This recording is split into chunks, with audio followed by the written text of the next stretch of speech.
नागपुर में प्लॉट सौदे के नाम पर 18,75,000 रुपए की ठगी का मामला सामने आया है। कलमना थाना क्षेत्र में 3 लोगों के खिलाफ धोखाधड़ी का केस दर्ज किया गया।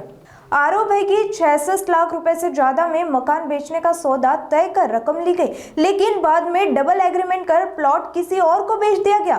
फिलहाल पुलिस मामले की जांच में जुटी है और आरोपी की गिरफ्तारी नहीं हुई है।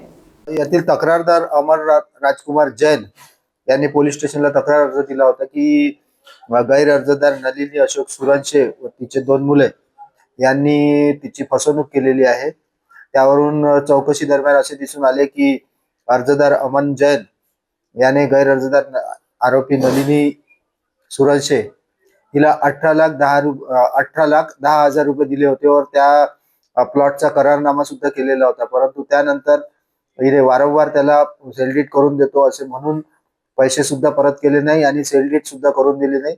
अर्ज चौकशीवरून नोटशीट पाठवण्यात आली आणि मान्य वरिष्ठांच्या परवानगीने नलिनी सुरंशे आणि तिच्या 2 मुलांविरुद्ध पोलीस स्टेशनला 318(4), 316(2), 35 अन्वये गुन्हा नोंद करण्यात आलेला आहे। आरोपीवर क्राइम रेकॉर्ड नाही आहे, आतापर्यंत काही क्राइम रेकॉर्ड दिसून आलेला नाही।